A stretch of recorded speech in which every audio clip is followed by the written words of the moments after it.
Selamat datang di ITCamp. Yuk, kita belajar tentang teknologi pembentukan material logam. Teknologi pembentukan diklasifikasikan antara lain berdasarkan wujudnya. Berdasarkan wujud cair, ada proses casting dan welding. Sedangkan berdasarkan wujud padat, ada proses machining dan metal forming. Ada proses lanjutan loh untuk setiap logam yang mengalami proses pembentukan atau manufaktur, yaitu proses perlakuan panas atau post-weld heat treatment yang diterapkan pada produk pengelasan. Kenapa harus ada proses lanjutan?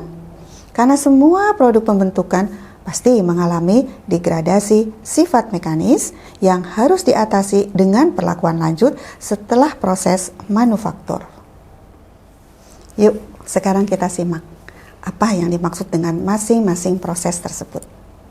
Proses pengecoran atau proses pembentukan komponen dari fasa cair menjadi padat dengan menggunakan cetakan sesuai dengan bentuk yang diharapkan.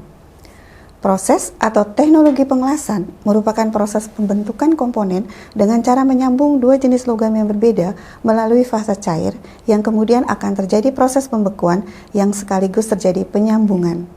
Karena prinsipnya menyerupai proses pengecoran, maka teknologi pengelasan sering disebut juga dengan miniatur dari pengecoran.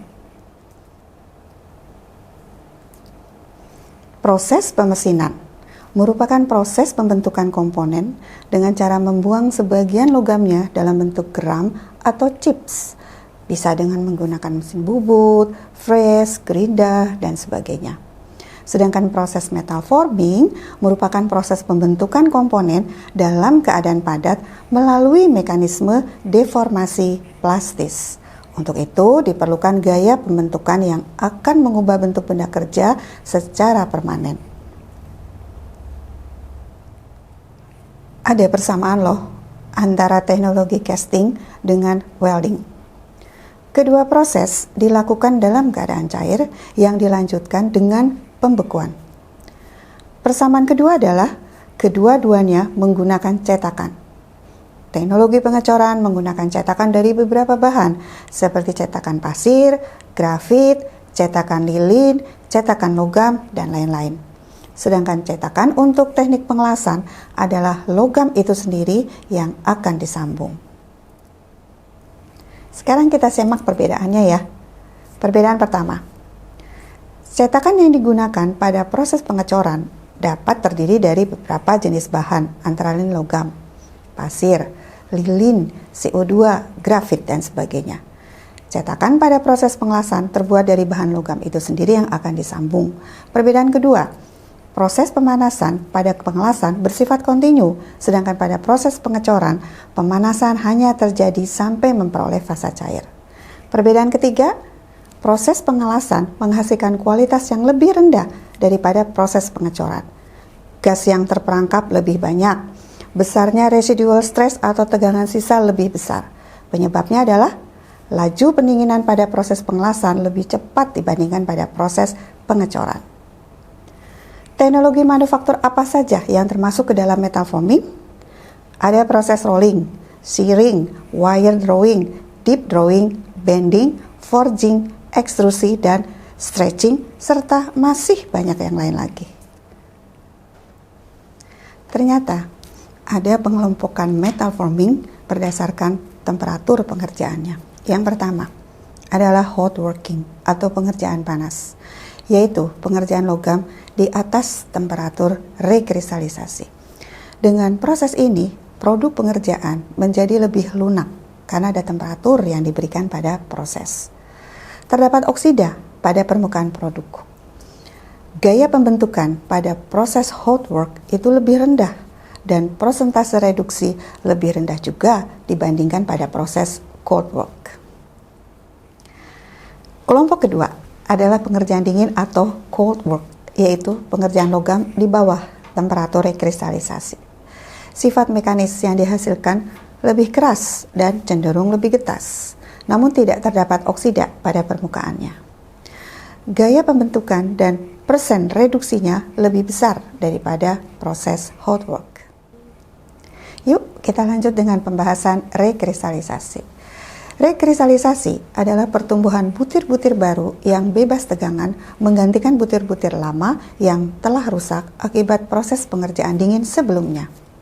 Tahapan ini terjadi pada temperatur yang disebut dengan temperatur rekristalisasi. Yang dirumuskan, temperatur rekristalisasi adalah 0,4 sampai 0,5 kali melting point, tetapi melting point-nya adalah dalam Kelvin. Sudah jelas ya sekarang sekilas tentang teknologi manufaktur dan pengelompokannya berdasarkan temperatur pengerjaannya. Yuk, sekarang kita coba dengan soal yang menggambarkan proyek yang sering dilaksanakan di industri. Misalnya, di suatu industri terdapat proses rolling pada temperatur 300 derajat Celcius. Maka untuk aluminium, proses tersebut termasuk ke dalam hot atau cold work? Nah, kalau diterapkan untuk logam baja, termasuk ke dalam hot work atau cold work? Kita coba bahas yuk. Jika proses diterapkan untuk aluminium, kita asumsikan temperatur cair aluminium adalah 660 derajat Celcius. Kita ubah menjadi Kelvin, menjadi 933 Kelvin. Sehingga temperatur rekristalisasinya menjadi setengah kali 933 Kelvin menjadi 496 Kelvin. Temperatur ini kita konversikan lagi ke dalam Celcius menjadi 223 derajat Celcius. Berdasarkan perhitungan ini, maka proses rolling pada temperatur 300 derajat Celcius untuk aluminium termasuk ke dalam proses hot work. Karena di atas temperatur rekristalisasinya. Sekarang, coba kita analisa jika proses tersebut diterapkan pada baja. Jika proses diterapkan pada baja, diasumsikan temperatur cair baja misalnya 1300 derajat Celcius diubah menjadi Kelvin di 1573 Kelvin. Sehingga temperatur rekristalisasinya menjadi setengahnya, yaitu 787 Kelvin. Temperatur itu kita konversikan lagi ke dalam Celcius menjadi 514 derajat Celcius. Berdasarkan perhitungan ini, maka proses rolling pada temperatur 300 derajat Celcius pada baja termasuk ke dalam proses cold work, karena prosesnya terjadi di bawah temperatur rekristalisasi baja. Sekarang sudah paham ya cara menganalisa suatu proses manufaktur di industri, termasuk ke dalam kelompok cold work atau hot work. Hal ini penting karena berkaitan dengan gaya pembentukan yang harus diterapkan dan cara mengatasi cacat produk yang terjadi. Menarik ya? Selamat belajar. Selamat jumpa lagi dengan saya dan Itikam dalam video-video pembelajaran lainnya tentang manufaktur yang lebih menarik. Terima kasih.